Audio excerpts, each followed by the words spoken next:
কিন্তু আজকে টিকিট পেলেন না। বারাকপুরে প্রার্থী হচ্ছেন পার্থ ভৌমিক। এরপরে কি বিজেপিতে যাচ্ছেন? এই জোরালো জল্পনা। দেখুন অর্জুন সিং কি বিস্ফোরক, দেখুন। দল এটা ঠিক করেনি কেন? দল আমাকে নিয়ে এসেছিল টিকিট দেওয়ার, ব্যারাকপুর কমিটমেন্ট করে। পার্টি আগে বলে দিত আমি দেবো না, আমাকে বলা হয়েছিল ব্যারাকপুরে টিকিট দেওয়া হবে। কে বলেছিল? যে দলে নিয়ে এসেছিল সেই বলেছিল। এবার টিকিট দেওয়া হয়নি, আজকে শেষ মুহূর্তে বলে দেওয়া হলো না টিকিট দেওয়া হবে। তো এটা একটা মনে হচ্ছে বিচ অফ ট্রাস্ট হচ্ছে। আমি কোনো সিজনাল ফল নই, আমি 12 মাসের ফ্রুট।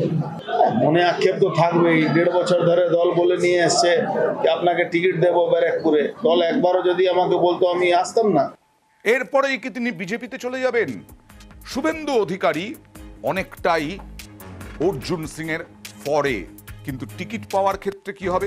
শুভেন্দু অধিকারী কি বললেন দেখুন। অর্জুন সিংকে ওরা কোনোদিনই বিশ্বাস করে না, আমরা জানি।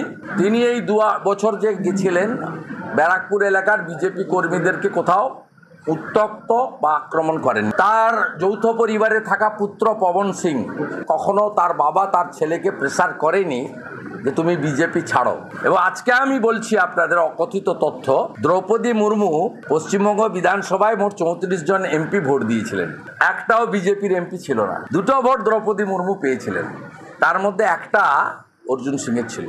আমাদের অনেক নেতার সঙ্গে তার যোগাযোগ ছিল, আমার সঙ্গেও যোগাযোগ ছিল। তিনি কি করবেন আমি জানি না, আমাদের রাষ্ট্রীয় নেতারা কি করবেন আমি জানি না, না আমি বলতে পারবো না। I am not the authority. পাশে দাঁড়ালেন, কিন্তু প্রার্থী তালিকা বা বিজেপির প্রার্থী হবেন এরকমটা অথরিটি নন তিনি। খুব স্বাভাবিক। কথা বলবো প্রতিনিধি অর্ণবের সঙ্গে।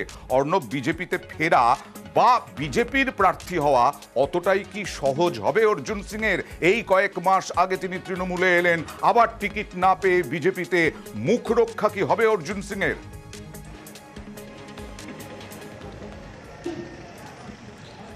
দেখো, এই জায়গাটাতেই জল মাপতে চাইছে বিজেপি নেতৃত্ব। কার্যত গেরুয়া ব্রিগেড আরও কিছুটা সময় নিয়ে দেখতে চাইছে রিপার্কেশন কি হয়, জনমানুষে তার কি প্রতিক্রিয়া তৈরি হয়, ব্যারাকপুরে তার কি প্রতিক্রিয়া তৈরি হয়। এবং সেটার জন্যই সম্ভবত কাল আগামী 24 ঘন্টা এই নাটকটা আরও টান টান চলবে। কারণ তুমি শুভেন্দু অধিকারী যেভাবে বললেন, এগিয়ে এলেন, এরকমই শুভেন্দু অধিকারী নয়, অর্জুন সিংয়ের বেশ একটা ঘনিষ্ঠ অংশ রয়েছে রাজ্য বিজেপি নেতৃত্বে। তারা কিন্তু ইতিমধ্যে গ্রিন সিগন্যাল দিয়েছেন অর্জুন সিং যদি দলে ফিরে আসে, ব্যারাকপুরে আসে, তাদের সংগঠন মজবুত হবে, তারা এক বাক্যে স্বীকার করে নিচ্ছেন। কিন্তু কেন্দ্রীয় নেতৃত্ব যারা টিকিট দেওয়ার ক্ষেত্রে একটা একটা বড় ভূমিকা রয়েছে। কারণ এর আগে বিচারপতি অভিজিৎ গাঙ্গুলি তিনি নিজে এখনো জানেন না প্রাক্তন বিচারপতি তিনি নবনিকে প্রার্থী হবেন কিনা। পবন সিং আসানসোলে প্রার্থী হবে, এখানকার বিজেপি নেতৃত্বের একটা বড় অংশ জানতেন না। কাজেই কেন্দ্রীয় নেতৃত্ব অর্জুন সিংকে টিকিট দেবে কিনা সেই বিষয়টা দেখে নিয়েই অর্জুন সিং তার ফাইনাল সিদ্ধান্ত নিতে চলেছেন। আমরা যেটা সূত্র মারফত খবর পেয়েছি তার ঘনিষ্ঠ মহল সূত্রে, যে শুক্রবার পর্যন্ত 2 দিন আগে পর্যন্ত অর্জুন সিংকে দলের একটা অংশ থেকে বলা হয়েছিল তিনিই প্রার্থী হচ্ছেন ব্যারাকপুরে। কিন্তু আজ সকাল 10টা নাগাদ তাকে হোয়াটসঅ্যাপ মারফত একটি মেসেজ করে জানিয়ে দেওয়া হয় তিনি প্রার্থী হচ্ছেন না এবার। তারপরে তিনি বিজেপির রাজ্য নেতৃত্বের একটা অংশের সঙ্গে যোগাযোগ করেন এবং তারপর এই ঘটনাক্রমগুলো হয়ে যায়। তোমায় একটা বিষয় তোমায় জানিয়ে রাখি, অর্জুন সিং এর বিরুদ্ধে কিন্তু প্রায় ডজন খানেক মামলা রয়েছে এবং এই মামলাগুলো কিন্তু অর্জুন সিং এর জন্য যথেষ্ট অস্বস্তির। 2, অর্জুন সিং যখন সহসভাপতি রাজ্য বিজেপি ছিলেন, সাংসদ তো তিনি ছিলেনই, সেই সময় তিনি সেন্ট্রাল ফোর্স পেতেন, একটা প্রোটেকশন পেতেন। এই মুহূর্তে তিনি যদি তৃণমূল কংগ্রেস ছাড়েন, তার যদি নিরাপত্তা উইথড্র হয়ে যায়, অর্জুন সিং এর মনীষ শুক্লা খুনের পর অর্জুন সিংয়ের কিন্তু একটা নিরাপত্তা নিয়ে প্রশ্ন আছে। তাই অর্জুন সিং সব দিক দেখে নিয়ে তিনি পা ফেলতে চলেছেন, এমনটাই আমরা সূত্রমারফত জানতে পারছি। সেক্ষেত্রে আগামী 24 ঘন্টার মধ্যে বিষয়টা একেবারে স্পষ্ট হয়ে যাবে। আগামী 24 ঘন্টার মধ্যে বিষয়টা স্পষ্ট হবে। অর্ণব, তুমি যেটা বললে সেটা একদম ঠিক। সোমনাথ শ্যাম, যিনি বিস্ফোরক, বারবার জগদ্দলের বিধায়ক, অর্জুন সিং এর বিরুদ্ধে একেবারে প্রকাশ্যে বলছেন প্রতিদিন যে তার কাছে খাতা আছে, তার কাছে লিস্ট আছে, খুনের অভিযোগ রয়েছে অর্জুন সিং এর বিরুদ্ধে। অর্জুন সিং কি এখন না ঘটকা না ঘটকা? পার্থ ভৌমিক কি বলছেন দেখুন।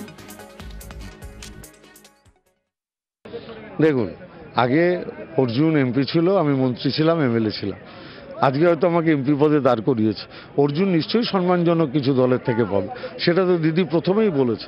আমি হয়তো সবাইকে দিতে পারলাম না, আমি নিশ্চিতভাবে কাউকে অন্য জায়গায় সম্মান দেব, নিশ্চিতভাবে সম্মান পাবে, এটুকু আমি দায়িত্ব নিয়ে বলতে পারি। দিদি কাউকে কোনোদিন অসম্মান করে না, হয়তো জায়গাটার পরিবর্তন হতে পারে। অর্জুন সিং তিনি টিকিট পাননি, তার যারা ঘনিষ্ঠ তৃণমূল কর্মী তারা আজকে অবরোধ করলেন প্রতিবাদে। 35 নম্বর জাতীয় সড়ক অবরোধ। দেখুন সেই ছবি, দত্তপুরে কথা বলবো প্রতিনিধি জিয়াউলের সঙ্গে।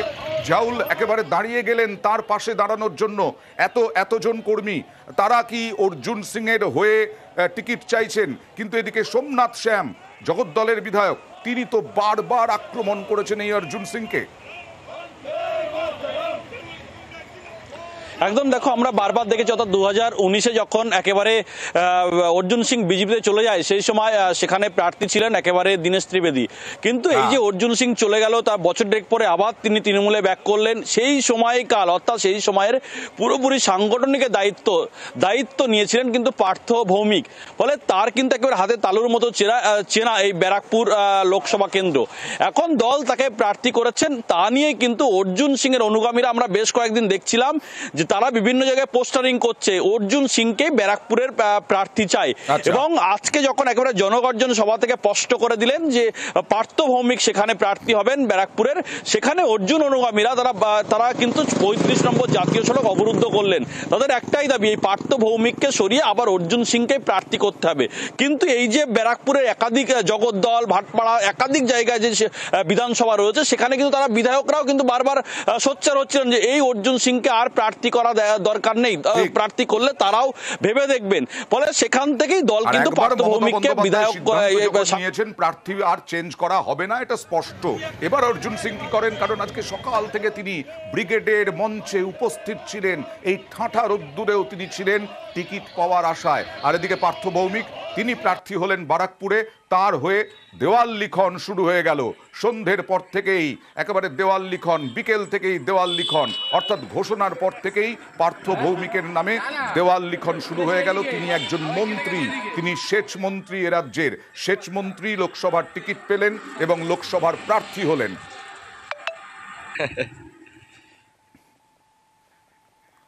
আর বহরমপুরে তৃণমূলের চমক, অধীর গড়, অধীরের আধিপত্য।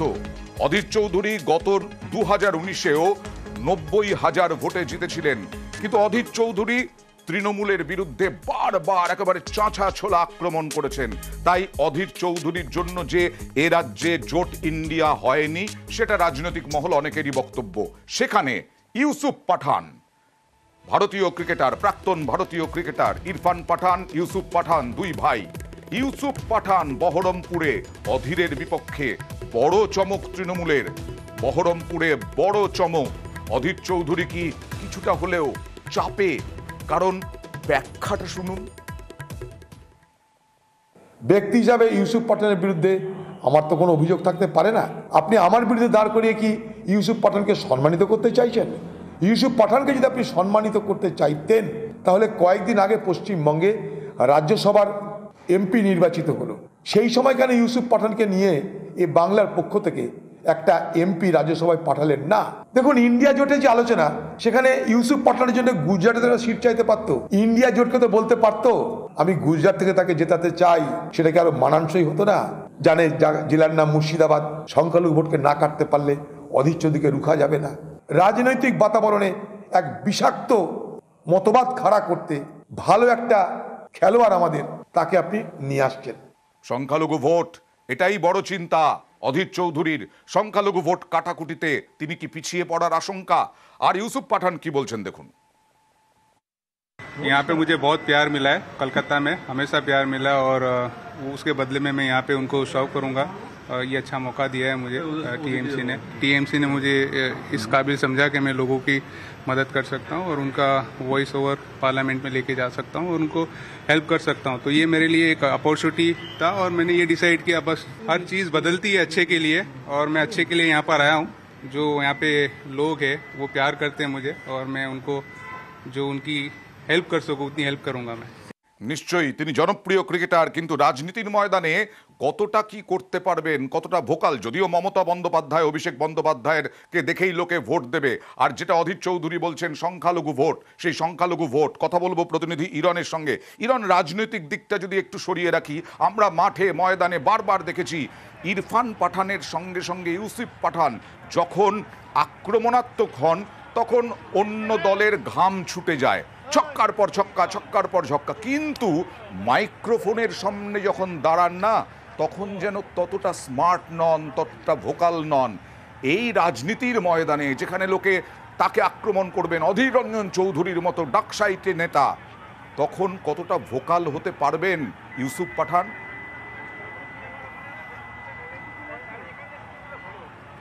দেখো অয়ন, গুজরাটের বরোদা থেকে পশ্চিমবঙ্গের বহরমপুর এই জার্নিটা কিন্তু ইউসুফ পাঠান করলেন এবং ব্যাট হাতে তৃণমূলের হয়ে তিনি কিন্তু অধীর রঞ্জন চৌধুরীর বিরুদ্ধে নামতে চলেছেন। যে অধীর রঞ্জন চৌধুরী, তিনি কিন্তু যে সিটটা এগে তৃণমূল কখনো জেতেনি এবং পরিসংখ্যান বলছে অধীর চৌধুরীর এগেনস্টে গতবার অপূর্ব সরকার তিনি 90,000 ভোটে হেরেছিলেন। তার আগে 2014 ইন্দ্রনীল সেন প্রায় 3,56,000 ভোটে হেরেছিলেন। কোথাও গিয়ে এবার কিন্তু আমি যখন ব্যক্তিগতভাবে কথা বলছিলাম পাঠানের সঙ্গে, ইউসুফ পাঠানের সঙ্গে, তিনি কিন্তু স্পষ্ট করে বলছিলেন যে তিনি আত্মবিশ্বাসী, তার কারণ তিনি সাধারণ মানুষের কথা বলবেন এবং তার উঠে আসার কিন্তু একটা গল্প রয়েছে, জীবনের অনেকটা কঠিন পরিস্থিতি থেকে লড়াই করা এবং মসজিদে থেকে তার বাবা সেখানে থাকতেন, সেখানে কাজ করতেন, সেখান থেকে তার উঠে আসার গল্প, মানে দুই ভাইয়ের একটা লড়াইয়ের গল্প রয়েছে এবং অবশ্যই কিন্তু সংখ্যালঘু ভোট ফ্যাক্টর। তার কারণ কিন্তু ইরন, আমি যেটা বলছিলাম যে আজকে ইরফান পাঠান অনেক স্মার্ট, অনেক ভোকাল বলেই আজকে কমেন্ট্রি বক্সে বসতে পারেন, কিন্তু ইউসুফ পাঠান তো সেই রকম ভোকাল নন। সেইখান থেকে আমার প্রশ্ন, ইউসুফ পাঠানের যে স্বভাব চরিত্র, ঠান্ডা, শান্ত, এই ধরনের।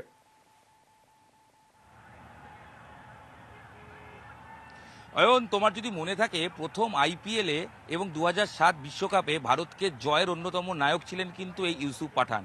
ঠান্ডা চরিত্র, কম কথা বলেন, সদা হাস্যময় ক্যারেক্টার, কিন্তু ব্যাট হাতে নামলে প্রত্যেকটা বল গ্যালারিতে মারতেন। তাই তিনি অলওয়েজ কনফিডেন্ট থাকেন, তাই অতিরিক্ত কথা বলেন না। খেলার মাঠেও আমরা দেখেছি এবং তিনি আজকেও বলছেন যে রাজনীতির ময়দান তার কাছে নতুন হলেও তিনি সাধারণের কথা বলতে এসছেন, আম জনতা যারা তাদের কথা বলতে এসছেন, সেই কথা তিনি বলবেন এবং সেই সুযোগ তিনি মমতা বন্দ্যোপাধ্যায় থেকে পেয়েছেন এবং সেই সুযোগ তিনি কাজে লাগাতে চান। এবং তাকে যখন প্রশ্ন করা হয়েছিল যে এগেনস্টে তো অধীর রঞ্জন চৌধুরীর মতো ক্যারেক্টার রাজনৈতিক ব্যক্তিত্ব রয়েছেন, তিনি কিন্তু বলেছেন লড়াইটা মাঠেই হবে, বা অর্থাৎ ভোটের লড়াইটা মাঠেই হবে। তবে তৃণমূল যখন বহিরাগত নিয়ে বলেন তখন সুকান্ত মজুমদার আবার ইউসুফ পাঠানকে বহিরাগত বলে আক্রমণও করলেন। আর এই অধীরের পিছে ব্যাটার ইউসুফ, এই নিয়ে জয়রাম রমেশ কি বললেন? তিনি বারবার চেষ্টা করেছিলেন মমতা বন্দ্যোপাধ্যায়কে এই জোটে আনার, তিনি বারবার চেষ্টা করেছিলেন যখন ন্যায়যাত্রা হয়েছিল এ রাজ্যে 15 মিনিট, 5 মিনিট, 20 মিনিটের জন্য প্লিজ আসুন কংগ্রেসের ন্যায়যাত্রায়, কিন্তু মমতা বন্দ্যোপাধ্যায়কে নিয়ে যেতে পারেননি। তিনি কি বললেন দেখুন। हमारी कांग्रेस पार्टी ने हमेशा कहा है कि हम चाहते हैं कि टीएमसी के साथ सीट शेयरिंग हो, बातचीत हो, सम्मानजनक फॉर्मूला ढूंढा जाए, बीच का रास्ता ढूंढा जाए, एक तरफा कोई घोषणा नहीं होना चाहिए। ये बात सही है कि हमारे ओर से भी कुछ बयान आए हैं जो कुछ परेशानी हुई है उन बयानों से, पर मैं समझता हूँ अगर हम एक साथ लड़ते तो अच्छा होता। एक साथ अभी भी सीट शेयरिंग फॉर्मूला संभव है क्योंकि लास्ट डेट तो नहीं हो पाया। আর এই প্রার্থী তালিকাটা তো একটা বড় চমক, মানে কোনোদিন আজ পর্যন্ত পশ্চিমবঙ্গের রাজনীতিতে ব্রিগেডের জনসভা থেকে কোনো দল, লোকসভা হোক, বিধানসভা হোক, পঞ্চায়েত হোক, পুরসভা হোক, কোনো প্রার্থী তালিকা প্রকাশ করেনি। প্রথম তৃণমূল যেটা করলো। আরও বড় চমক ছিল আজকে এই ব্রিগেড জুড়ে ছিল র্যাম্পে হাঁটলেন যারা তৃণমূলের প্রার্থী লোকসভা। র্যাম্প নিয়ে একটু একদম সরাসরি আমাদের প্রতিনিধির কাছ থেকে জানবো। একটা ছোট্ট ব্রেক, কোথাও যাবেন না প্লিজ। निवेदन করছে सफेद डिटर्जेंट पाउडर। मेरा सफेद तुरंत खुले, भरपूर झाग दे, मेरी चॉइस मेरा सफेद।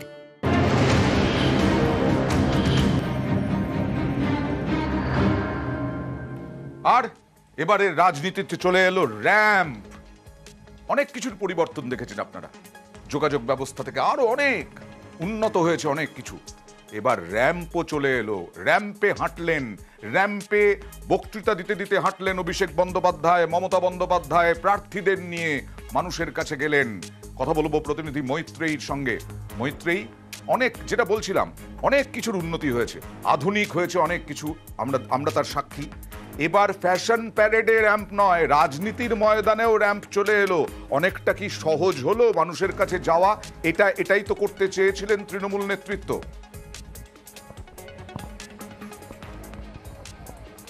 একেবারেই। দেখো, আজকে এই মুহূর্তে আমি যে র্যাম্পে দাঁড়িয়ে রয়েছি, এই র্যাম্পেই কিছু ঘন্টা আগে তৃণমূল সুপ্রিমো মমতা বন্দ্যোপাধ্যায়, তৃণমূলের সর্বভারতীয় সাধারণ সম্পাদক অভিষেক বন্দ্যোপাধ্যায় এবং এই 2024-এর লোকসভা নির্বাচনের যে 42 জন প্রার্থী, তাদেরকে এই র্যাম্প দিয়েই হেঁটে যেতে দেখা গিয়েছে। আমি একটু এই র্যাম্পটা দেখাবো, এই র্যাম্পের বিস্তার কতটা। দৈর্ঘ্য প্রস্থ সবাই শুনেছেন, এর আগেও 330 ফুট লম্বা এই র্যাম্প। মূল মঞ্চটা ঠিক কতটা দূরে আমি সেটা একটু আগে দেখাতে চাইবো। 72 ফুটের সেই যে মূল মঞ্চ, সেটা কিন্তু অতটা দূরে, এবং সেখান থেকে 330 ফুটের এই লম্বা র্যাম্প আজকে দুপুরবেলা মুখ্যমন্ত্রী মমতা বন্দ্যোপাধ্যায় এবং অভিষেক বন্দ্যোপাধ্যায়কে এই র্যাম্পে হেঁটেই, যখন সভা পুরো ভরা সভা, তখন কিন্তু এই দুদিকে জনতা বসে রয়েছেন এবং ডান দিকে বাঁ দিকে র্যাম্প চলে গিয়েছে একেবারে জনতাদের মাঝখানে, অর্থাৎ বাঁদিকে সাধারণ মানুষ, ডান দিকে সাধারণ মানুষ, এবং তার মধ্যে চলে আসলেন তৃণমূল সুপ্রিমো মমতা বন্দ্যোপাধ্যায় এবং তার সঙ্গে সঙ্গে অভিষেক বন্দ্যোপাধ্যায়। শুধু তাই নয়, রাজ্যের ইতিহাসে তো বটেই, তার সঙ্গে সঙ্গে দেশেও বোধহয় প্রথমবার 42 জন প্রার্থী, লোকসভা নির্বাচনের যে সমস্ত প্রার্থীরা, তাদেরকে, তাদের যারা ভোটাররা, যারা তাদের আশু প্রার্থীকে দেখতে পেলেন এই র্যাম্পেই হেঁটে আসতে। একেবারে তাদের নেতৃত্বে ছিলেন মুখ্যমন্ত্রী মমতা বন্দ্যোপাধ্যায় এবং তার নেতৃত্বেই এই র্যাম্পে করেই, অর্থাৎ দৈর্ঘ্যে প্রস্থে যে র্যাম্প, একেবারে সাধারণ মানুষের কাছে পৌঁছে গেলেন, হাত নাড়লেন, তাদের হাতের নাগালের কাছে পৌঁছে গেলেন নেতৃত্ব এবং তার সঙ্গে সঙ্গে তাদের প্রার্থীরাও। কোথাও এই বার্তাটাও দেওয়া যে আমরা মানুষের কাছে রয়েছি, মানুষের মধ্যে রয়েছি, সেই বার্তাটাও কিন্তু পৌঁছে গেল এবং মানুষের ভরসার কথাও কিন্তু আজকে বারবার তৃণমূল নেতৃত্বের মুখে শোনা গিয়েছে যে তাদেরকে হাত শক্ত করতে হবে তৃণমূল কংগ্রেসের, এবং সেটার জন্যই মানুষের কাছে আজকে বারবার এই র্যাম্পে করেই হেঁটে চলে যেতে দেখা গেল তৃণমূল নেতৃত্বকে। ফলে রাজনীতির আঙিনায় পরিবর্তন বলতে এই র্যাম্প একটা পরিবর্তন এনে দিল, আধুনিক করলো বলা যায়, রাজনীতিকে আরো একটা চমক দিল তৃণমূল কংগ্রেস। আজকে ব্রিগেডের জনসভায়, হ্যাঁ, লাখো মানুষের ভিড়ে পেছন থেকে একেবারে ছোট ছোট ক্ষুদ্রাতি ক্ষুদ্র হয়ে যান নেতারা, তাদেরকে ধরা ছোঁয়ার বাইরে হয়ে যান তারা। আজকে একেবারে সামনে পেলেন রাজনৈতিক নেতৃত্বদের দেখার জন্য।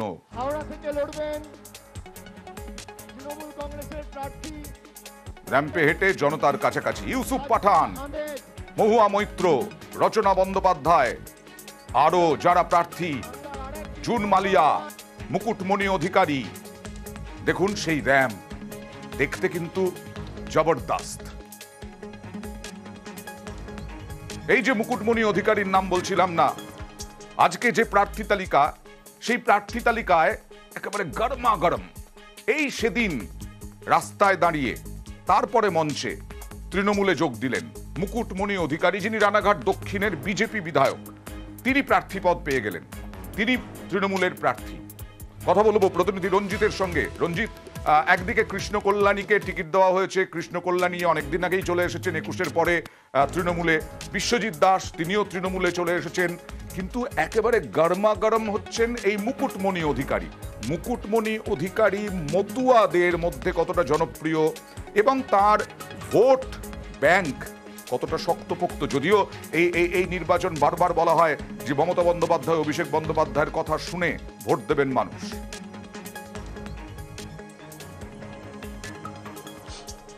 একেবারে আনন্দা, অত্যন্ত গুরুত্বপূর্ণ রানাঘাট লোকসভা কেন্দ্র। তোমাকে জানি রাখি, মুকুটমণি অধিকারী পেশায় একজন চিকিৎসক, পাশাপাশি তিনি বর্তমানে রানাঘাট দক্ষিণের বিধায়ক। আচ্ছা, স্বাভাবিকভাবেই মুকুটমণি অধিকারী একটা জনসংযোগ যেমন রয়েছে এবং গ্রহণযোগ্যতা রয়েছে, এর পাশাপাশি মুকুটমণি অধিকারী মতুয়া মহাসংঘে নদিয়া জেলার সভাপতি। আচ্ছা, মুকুটমণি অধিকারী তৃণমূল কংগ্রেসে আসাতে, তিনি দলে প্রার্থী হওয়াতে স্বাভাবিকভাবে তৃণমূল কংগ্রেস মনে করছে চলার পথ অনেকটাই মসৃণ হবে, কারণ এই রানাঘাট লোকসভা কেন্দ্রে 40% বেশি মতুয়া ভোট রয়েছে। 2019 এবং 2021 এখানে কিন্তু এই রানাঘাট লোকসভা কেন্দ্রে বিজেপি তার আধিপত্য বজায় রাখতে পেরেছিল। ফলে এই নির্বাচনে 2024-এর লোকসভা নির্বাচনে তৃণমূল কংগ্রেস মনে করছে মুকুটমণি দল ছেড়ে তৃণমূল কংগ্রেস চলে আসাতে এবং প্রার্থী হওয়াতে তাদের ভোট প্রক্রিয়া বা তাদের যে মতুয়া ভোট, যেই ভোট তাদেরকে পিছন ফিরে গিয়েছিল সেই ভোট তাদের পক্ষে আসবে বলে মনে করছে তৃণমূল কংগ্রেস।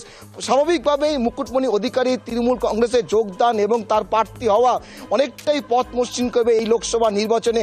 এবং জগন্নাথ সরকার যে 2,38,000 ভোটে জিতেছিলেন সেইটাকে অনেকটাই ধাক্কা মারবে বলে মনে করছে তৃণমূল নেতৃত্ব। দেখা যাক জগন্নাথ সরকার বিজেপি সাংসদ এবং তিনি এবারের প্রার্থী জগন্নাথ সরকারকে কতটা চ্যালেঞ্জ দিতে পারেন মুকুটমণি অধিকারী, সেটাও লোকসভা নির্বাচনের ফলাফলের দিনই বোঝা যাবে। তবে তিনি বনগাঁ দক্ষিণের বিধায়ক বিজেপির এবং তিনি যোগ দিলেন তৃণমূলে এই 7ই মার্চ, যেদিন পদযাত্রা ছিল নারী দিবস উপলক্ষে। সেই দিনই তিনি মঞ্চে একেবারে শশী পাঁজার হাত থেকে, চন্দ্রিমা ভট্টাচার্যের হাত থেকে তৃণমূলের পতাকা গ্রহণ করলেন। আর বিচারপতি অভিজিৎ গঙ্গোপাধ্যায়, অবসরপ্রাপ্ত বিচারপতি অভিজিৎ গঙ্গোপাধ্যায় প্রার্থী হবেন তমলুকে। এখনো পর্যন্ত সেই সম্ভাবনার কথা শোনা যাচ্ছে, এখনো পাকাপোক্ত কেউ জানে না, কিন্তু ইতিমধ্যেই দেওয়াল লিখন শুরু হয়ে গেছে অভিজিৎ গঙ্গোপাধ্যায়ের নাম করে। আবার বলছেন বিজেপি কর্মীরা বলছেন, বিজেপির নেতৃত্ব বলছেন, আর অতিরিক্ত উৎসাহে অভিজিৎ গঙ্গোপাধ্যায়ের নাম তারা দেওয়াল লিখন শুরু করে দিয়েছেন। কিন্তু অপেক্ষা করেনি তৃণমূল, দেবাংশু ভট্টাচার্যকে প্রার্থী করে দিল। দেবাংশু ভট্টাচার্য সোশ্যাল মিডিয়ার সভাপতি, সোশ্যাল মিডিয়া যে তৃণমূলের, এবং শুধু তাই নয়, দেবাংশু অনেক দিন ধরেই সোশ্যাল মিডিয়ায় যথেষ্ট জনপ্রিয়। দেবাংশু যুব নেতা। আর একটা সময় আপনাদের মনে করিয়ে দিয়ে ওই অভিজিৎ গঙ্গোপাধ্যায় বিজেপিতে জয়েন করার পরেই মমতা বন্দ্যোপাধ্যায় চ্যালেঞ্জ করেছিলেন, যেখানে দাঁড়াবেন সেখানে পড়ুয়াদের নিয়ে যাব। তাই দেবাংশু ভট্টাচার্যকে দাঁড় করানোটা অনেকটাই তাৎপর্যপূর্ণ বলে মনে করছেন অনেকে। কথা বলবো প্রতিনিধি সুজিতের সঙ্গে। সুজিত, অভিজিৎ গঙ্গোপাধ্যায় প্রার্থী হচ্ছেন, এটা কত শতাংশ ঠিক, কি মনে করছেন ওখানকার বিজেপি নেতৃত্ব? এবং দেবাংশু ভট্টাচার্যের দেওয়াল লিখন নিশ্চয়ই শুরু হয়ে গেছে, দেবাংশু ভট্টাচার্যকে নিয়ে কতটা উৎসাহী ওখানকার যুব তৃণমূল বা যারা তৃণমূল কংগ্রেস কর্মী?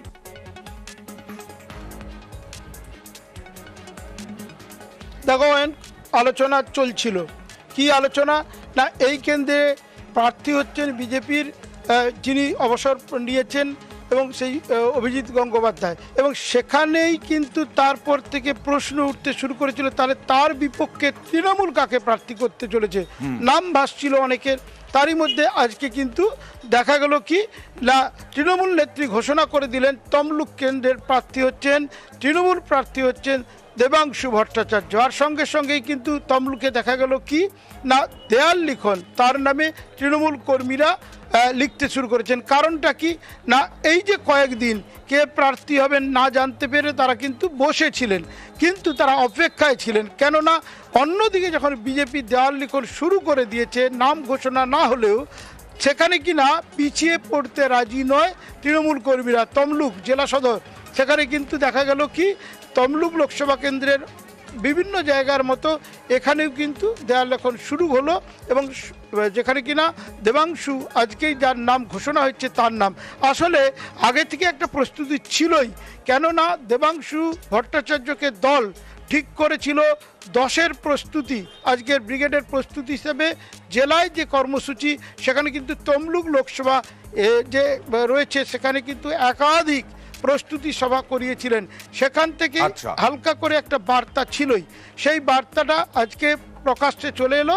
তারপর কিন্তু তৃণমূল কর্মীরা উৎসাহিত, স্বাভাবিক তৃণমূলের এই যুব নেতা কতটা চ্যালেঞ্জ ছুঁড়ে দিতে পারেন অবসরপ্রাপ্ত বিচারপতি অভিজিৎ গঙ্গোপাধ্যায়কে, যিনি প্রথম দিন থেকেই বিজেপিতে জয়েন করার একেবারে তৃণমূলকে চাঁচা ছোলা ভাষায় আক্রমণ করছেন, খুল্লাম খুল্লা আক্রমণ করছেন, কাউকে কাউকে ব্যক্তিগত আক্রমণও করছেন। আর দেবাংশু ভট্টাচার্য কি বলছেন দেখুন। আমি দলের কাছে কৃতজ্ঞ। দেখুন, যে কোনো লড়াই চ্যালেঞ্জ, এবং আমি আশাবাদী আমি এই চ্যালেঞ্জ পাস করতে পারবো। তবে যেই দাঁড়াক না কেন, সবাইকে, সমস্ত আমার উল্টো দিকে যারা প্রার্থী তাদেরকে আমি শুভেচ্ছা জানাই, অভিনন্দন জানাই। আজ মমতা বন্দ্যোপাধ্যায় আমাকে আশীর্বাদ করে একটা কথা বলেছেন যে আমিও 28 বছর বয়সে সোমনাথ চ্যাটার্জির বিরুদ্ধে লড়েছিলাম, তোকেও কিন্তু জায়েন্ট কিলার হতে হবে। আর কল্যাণ বন্দ্যোপাধ্যায় তীব্র কটাক্ষ অভিজিৎ গঙ্গোপাধ্যায়কে। দেখুন। এবারে হ্যাটট্রিক দেবাংশু, ডাঙ্গুলি কেমন করে খেলতে হয় দেবাংশু দেখিয়ে দেবে গাঙ্গুলিকে। খেলা হবে না, আর ডাঙ্গুলি খেলবে একদম। ভারতবর্ষের বিচার ব্যবস্থাকে ওপর বিশ্বাস রাখতে গেলে, জজেদের ওপর বিশ্বাস রাখতে গেলে তমলুকের মানুষকে এই লোকটাকে ছুঁড়ে ফেলে দিতে হবে একদম, নাহলে সেই বিচার ব্যবস্থার উপর বিশ্বাসটাকে রেস্টোর করবে না। আর এবার চলে যাব বাঁকুড়ায়। সুজাতা খাঁ, সৌমিত্র খাঁ একেবারে কান্না কাটি। 21-এর আগে বিচ্ছেদ হয়ে গেল, কি অবস্থা 21-এর আগে। সেই সুজাতা খাঁ আর সৌমিত্র খাঁর তো বিচ্ছেদ হয়েই গিয়েছিল। সুজাতা এখন নতুন জীবন শুরু করেছেন, সৌমিত্র নতুন জীবন শুরু করেছেন। কিন্তু নতুন জীবন শুরু করলে কি হবে, আবার তারা কাছাকাছি আসছেন, সম্মুখ সমরে আসছেন। কথা বলবো দেবব্রতর সঙ্গে।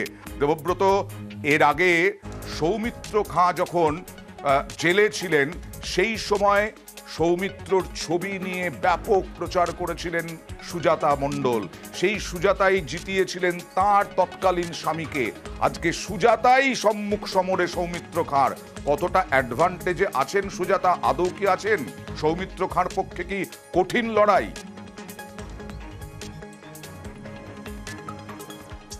একেবারেই দেখো, এটাই কিন্তু রাজনৈতিক মহল মনে করছে সৌমিত্র খাঁয়ের জন্য কিন্তু উপযুক্ত প্রার্থী তৃণমূলের সুজাতা মণ্ডল, তাই তাকে হয়তো টিকিট দেওয়া হয়েছে।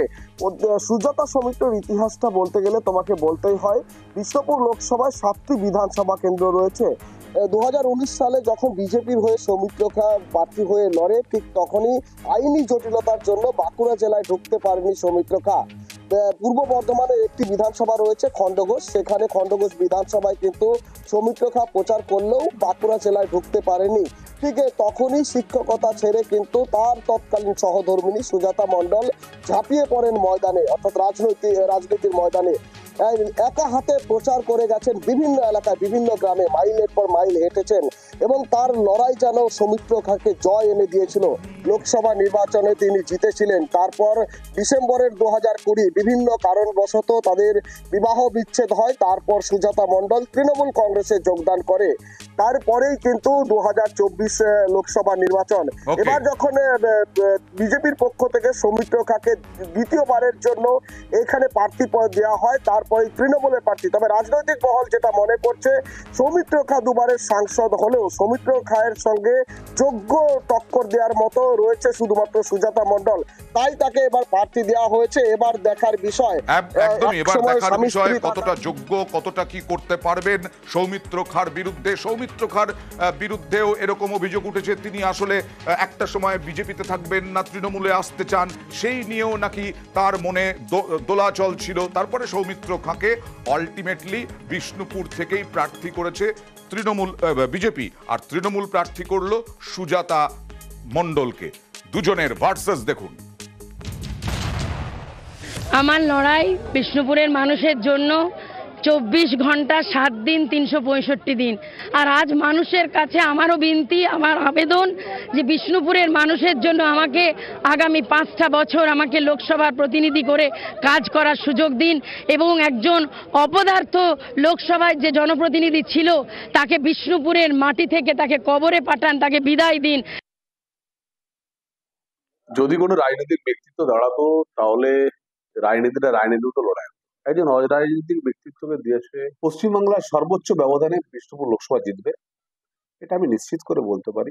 রাজনৈতিক ব্যক্তিত্ব থাকলে লড়াইটা করে মজা হবে। এরপরে আমি বলতে পারি 4 লাখ প্রার্থী তো পেরোবে।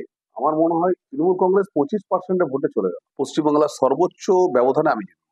এটা রাজনৈতিক লড়াই, এটা ভাবার কোনো কারণ। এবার চলে যাব হুগলিতে। দিদির প্রার্থী দিদি।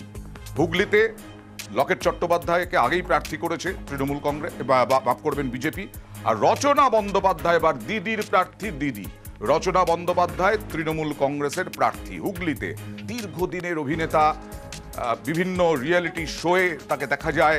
সেই রচনা বন্দ্যোপাধ্যায়কে নিয়ে কতটা জনপ্রিয়তা, কতটা একেবারে ঘরের মানুষ, কারণ টেলিভিশনে, বিশেষ করে টেলিভিশনে ঘরের লোকেরাই দেখেন। কথা বলবো প্রতিনিধি রানার সঙ্গে। রানা, 2019-এ আমরা দেখেছি মাটিতে পড়ে থেকে লড়াকু লকেট চট্টোপাধ্যায় জয়লাভ করেছিলেন। এবার কি রচনা আসায়, হ্যাঁ হতে পারে তার সঙ্গে রচনার ভালো সম্পর্ক, কিন্তু রাজনীতির ময়দান রচনা এবং লকেটের মধ্যে, লকেটের জন্য একটু কঠিন লড়াই হয়ে যাচ্ছে। মা মাটি মানুষ, মানে সাধারণ মানুষ যারা, সেই সাধারণ মানুষের কাছে রচনা অনেক বেশি গ্রহণযোগ্য।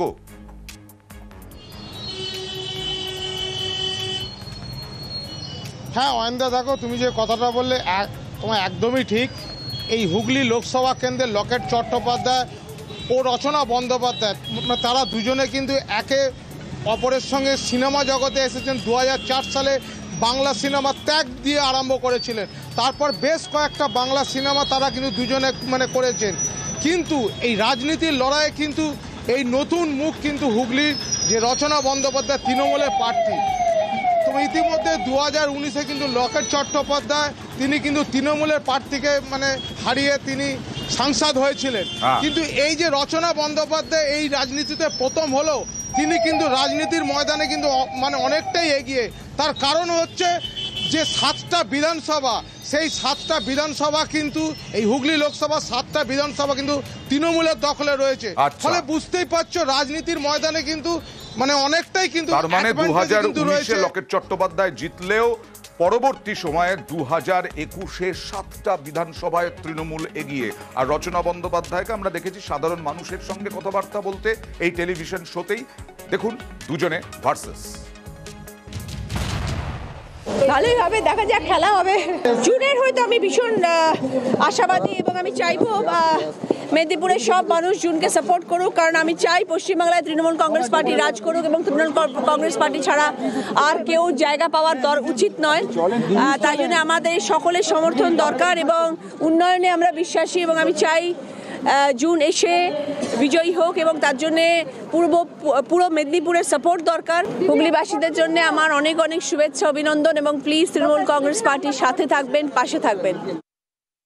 এখানে আমি বা আমার সহকর্মী রচনা ব্যানার্জির এটা লড়াই নয়, এই লড়াইটা দুর্নীতির বিরুদ্ধে। আজকে মোদিজি তৃতীয়বারের জন্য প্রধানমন্ত্রী হচ্ছেন, মমতা ব্যানার্জি তো আর প্রধানমন্ত্রী হবেন না।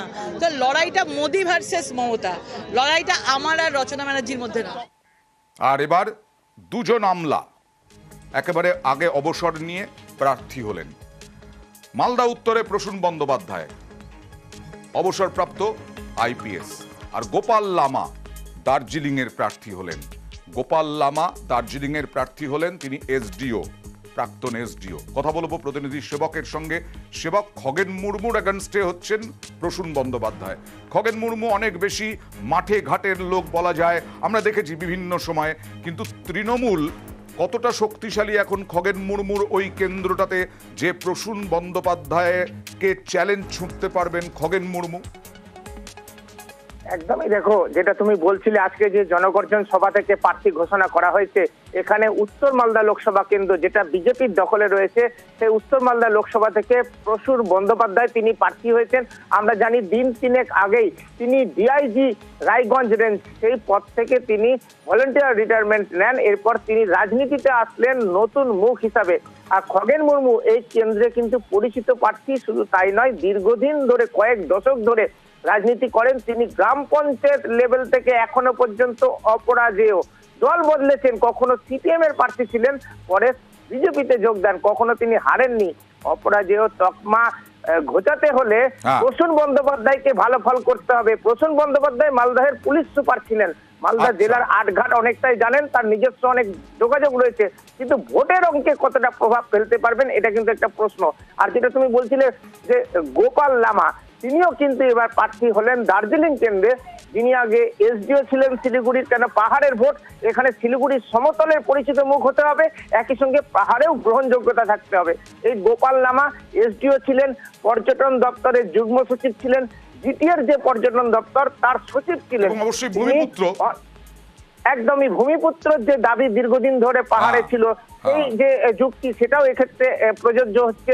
সব মিলিয়ে অনিত থাপার সঙ্গে তিনি যুক্ত, সেই দলের সঙ্গে যুক্ত হয়েছিলেন, তারপর তার উপরে আস্থা রাখলে এখন দেখা যাক যে রাজনীতির এই নতুন মুখরা কোন তৃণমূলকে কোনোদিন পুরস্কৃত করেনি পাহাড়।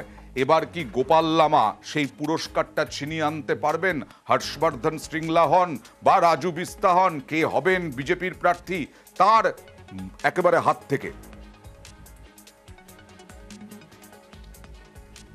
আর ধূপগুড়িতে চলে যাব। ধূপগুড়িতে এই কয়েক মাস আগে উপনির্বাচনে জয়ী হয়েছে নির্মল চন্দ্র রায়। ওই নির্মল চন্দ্র রায়কেই প্রার্থী করলো তৃণমূল কংগ্রেস, কারণ এর আগেই ধূপগুড়িতে একটা জয়ের আগে একটা প্রতিশ্রুতি ছিল যে ধূপগুড়ি মহকুমা হবে, মহকুমাও হয়ে গেল। আর দেখুন নির্মল চন্দ্র রায়, কথা বলবো প্রতিনিধি রকির সঙ্গে। রকি, কি মাটির মানুষ নির্মল চন্দ্র রায়? জনসংযোগ কি অনেকটাই ভালো? সেই জন্য এই উপনির্বাচনে জয়ী প্রার্থীকেই লোকসভায় প্রার্থী করলো তৃণমূল।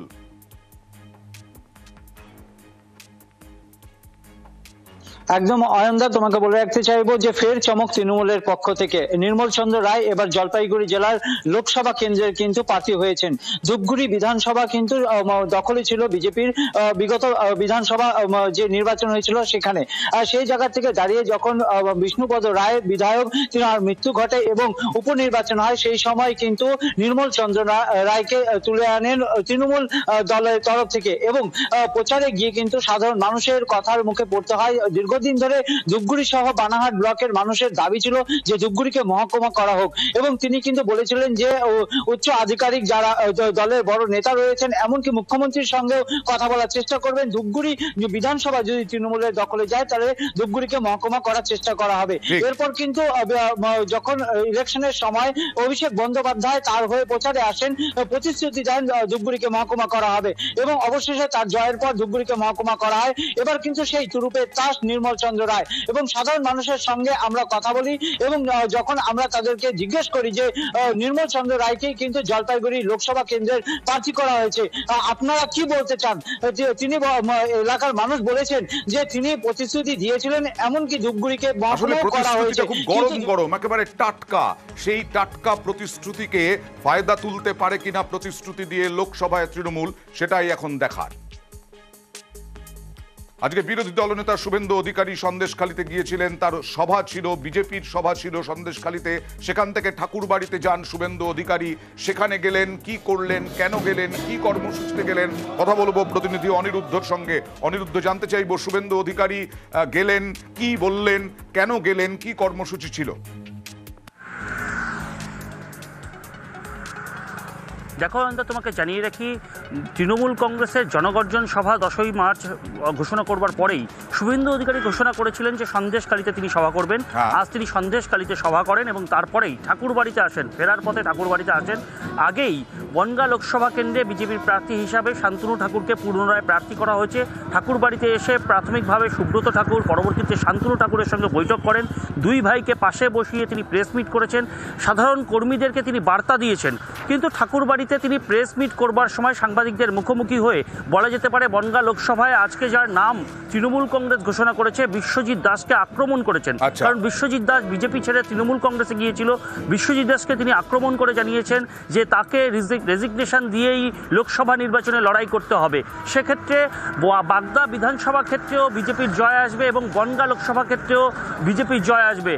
ছালাও যাবে, আমও যাবে, তেমনই কিন্তু কটাক্ষ করেছেন বিশ্বজিৎ দাসকে। অন্যদিকে আরও এক সাংসদ বলা যেতে পারে অর্জুন সিং প্রসঙ্গে কিন্তু অনেকটাই দরাজ সার্টিফিকেট দিয়েছেন শুভেন্দু অধিকারী। আমরা দেখালাম অর্জুন সিং নিয়ে, অর্জুন সিং এর পাশে দাঁড়ালেন শুভেন্দু অধিকারী, কিন্তু তিনি যে প্রার্থী ঘোষণা করবেন এমন তো অথরিটি নেই, সেটাও তিনি মনে করিয়ে দিলেন। আর শেখ শাহজাহানকে হাইকোর্ট বলেছিল সিবিআই এর হাতে তুলে দিতে। শেখ শাহজাহানকে সিবিআই এর হাতে তুলে দেওয়া হয়েছিল, সিবিআই কয়েকদিন রাখলো, তারপরে জেরা করা হলো এবং তারপরে আজকে বসিরহাট কোর্টে তোলা হলো। সেখানে শেখ শাহজাহানের আরো 4 দিন সিবিআই হেফাজত। কিন্তু তার মেয়ে বলছেন, তার মেয়ে দাবি করছেন তার বাবা নির্দোষ। কথা বলবো প্রতিনিধি অনুপমের সঙ্গে। অনুপম, এত হাজার হাজার মহিলা তারা শেখ শাহজাহানের বিরুদ্ধে কথা বলছেন এবং বিভিন্নভাবে সরকার প্রশাসন তারাও স্বীকার করছে হ্যাঁ জমি কেড়ে নেওয়া হয়েছিল, সেই জমি ফেরত হচ্ছে। তার মেয়ে আবার এখন নির্দোষ দাবি করছেন।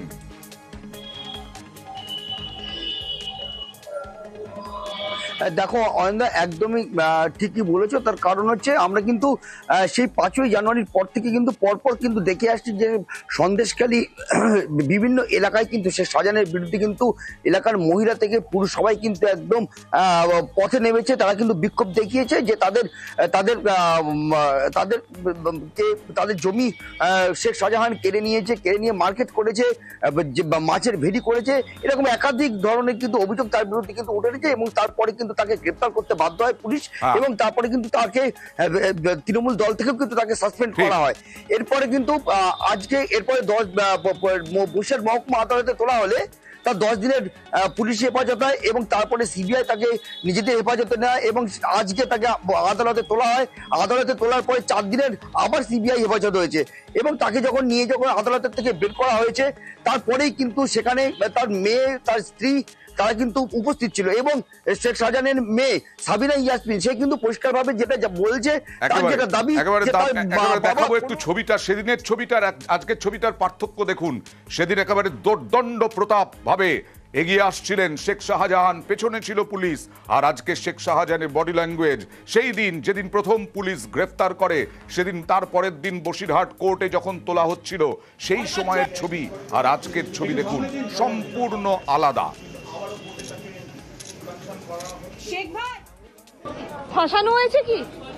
অবশ্যই ফাঁসানো হয়েছে। কে ফাঁসানো? আপনার কোনো অন্যায়ের সঙ্গে আমার বাবা যুক্ত না। শুধু এটাই বলবো মিথ্যেভাবে ফাঁসানো হয়েছে। কেন কে ফাঁসিয়েছে? সময় আসলে প্রমাণ হবে, সবকিছু প্রমাণ হবে। আমার বাবা নির্দোষ। আপনার বাবার বিরুদ্ধে এতগুলো অভিযোগ, কি কথা বলেন? সময় আসলে প্রমাণ হবে, সবকিছু প্রমাণ হবে। এবার জলপাইগুড়ির খবর দেখুন। তদন্তের নামে বাড়িতে গিয়ে মহিলার সঙ্গে সম্পর্ক স্থাপন, ধর্ষণ, মানসিক নির্যাতনের অভিযোগে গ্রেফতার জলপাইগুড়ি পুলিশের এক এএসআই। কথা বলবো প্রতিনিধি শান্তনুর সঙ্গে। শান্তনু, কি ঘটনা ঘটেছে? এএসআই গ্রেফতার, এএসআই এর বিরুদ্ধে অভিযোগ এরকম? দেখো সেটাই ঘটনা, কারণ আজ থেকে 5 বছর আগে জলপাইগুড়ি শহরের রায়কোটপাড়ায় কিন্তু একটি চুরির ঘটনা ঘটেছিল। সেই চুরির ঘটনা থেকেই কিন্তু এই ঘটনার সূত্রপাত।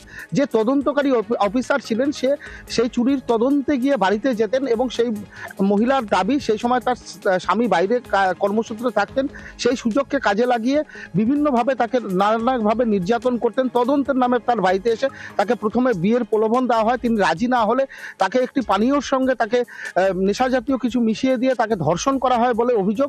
তার এটাও অভিযোগ যে 5 বছর আগের এই ঘটনার কথা তিনি কিন্তু বিভিন্ন পুলিশ আধিকারিকদেরকে জানিয়েছিলেন মৌখিকভাবে, কিন্তু তিনি সাহস করে লিখিতভাবে জানাতে পারেননি।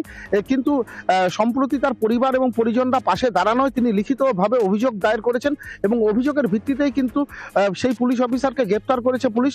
আজকে তাকে জলপাইগুড়ি আদালতে তোলা হয়েছিল এবং 14 দিনের জন্য জেল হেফাজতের নির্দেশ দেওয়া হয়েছে বলে আমরা জানতে পেরেছি। এবং এই ঘটনার পর সেই নির্যাতিতা মহিলা কিন্তু দাবি করেছেন যে চরমতম যাতে শাস্তি পায় এই অভিযুক্ত এসআই। তার কারণ হচ্ছে তাকে নানাভাবে মানসিকভাবে শারীরিকভাবে নির্যাতন চালাচ্ছে। দেখা যাক তদন্তে কতটা কি এগিয়ে আসে। আর এবার আলিপুরদুয়ারের খবর দেখাবো। মাদারিহাটে পানীয় জলের রিজার্ভার তৈরির কাজের শিলান্যাস হলো রবিবার। 4,50,000 লিটারের পানীয় জলের 1,18,67,109 টাকা খরচ করে তৈরি হচ্ছে এই রিজার্ভার। কথা বলবো প্রতিনিধি রাজকুমারের সঙ্গে। রাজকুমার, কতজন মানুষ এতে উপকৃত হবেন?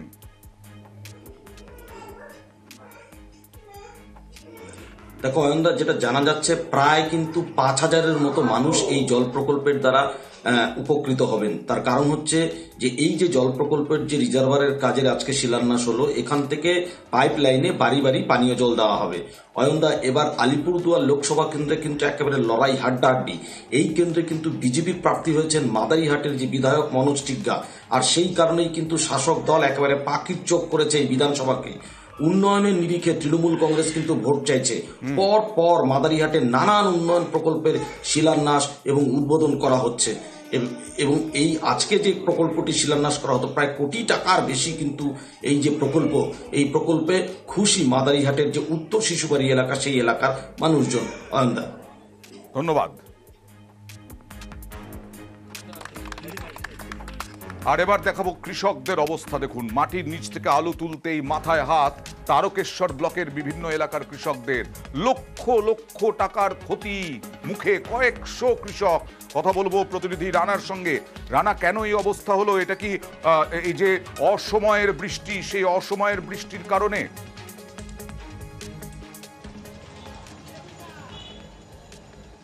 হ্যাঁ অয়নদা, দেখো যেমন অসময়ে বৃষ্টি একটা যেমন কারণ হতে পারে, কিন্তু তার থেকেও বড় কারণ যেটা এই চাষিদের অভিযোগ যে তারকেশ্বর ব্লকে আস্তারা ও তালপুর এলাকায় বেশ কয়েকশো চাষি যে বীজ কিনেছিল, পাঞ্জাব থেকে আনা যে বীজ স্থানীয় বীজ ব্যবসায়ী থেকে কেনার পর তাদের এই আলুগুলোর আকৃতি কোনোটা পুতুলের মতন, কোনোটা হাতির মতন, কোনোটা একটা কিম্বুত কিমাকার, যে আলুটা কোনোভাবে খাওয়ার উপযুক্ত নয়, কোনোভাবে বাজারে বিক্রিও করা যাবে না। ফলে এই লক্ষ লক্ষ টাকা ব্যবস্থা নেবে না প্রশাসন যারা এই ধরনের নকল জিনিস দিয়েছে? হ্যাঁ, ইতিমধ্যে কিন্তু এই যে একদমই তাই, ব্যবসায়ের বিরুদ্ধে ইতিমধ্যে কিন্তু তোমার তারকেশ্বর যে কৃষি আধিকারিক যে প্রভাস দলি, যার নামটা বিশেষ করে কৃষকরা করছে, তার থেকেই কেনা এই পাঞ্জাবের বীজ থেকেই কিন্তু এই ধরনের যে আলুর তার আকৃতি তোমার বিভিন্ন রকমের রয়েছে, তার বিরুদ্ধে অভিযোগ জানানো হয়েছে। পাশাপাশি চাষিদের মাথায় হাত, তাদেরকে এই ভরণ পোষণটা কে করবে? এই ভরপাইটা কে করবে?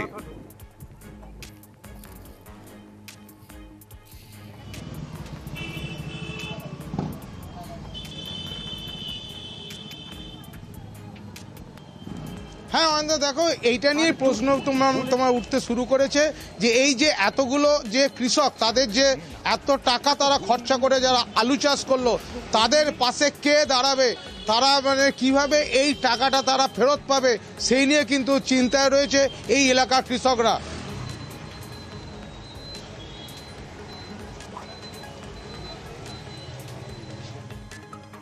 দুয়ারে রিপোর্টার নিয়ে আবার আসবো প্রতিদিন। দুয়ারে রিপোর্টার 8টা থেকে 9টা, আপনারা অবশ্যই নজর রাখবেন। আর একটু পরেই তমশ্রী আসছে নিউজ রুম লাইভ নিয়ে।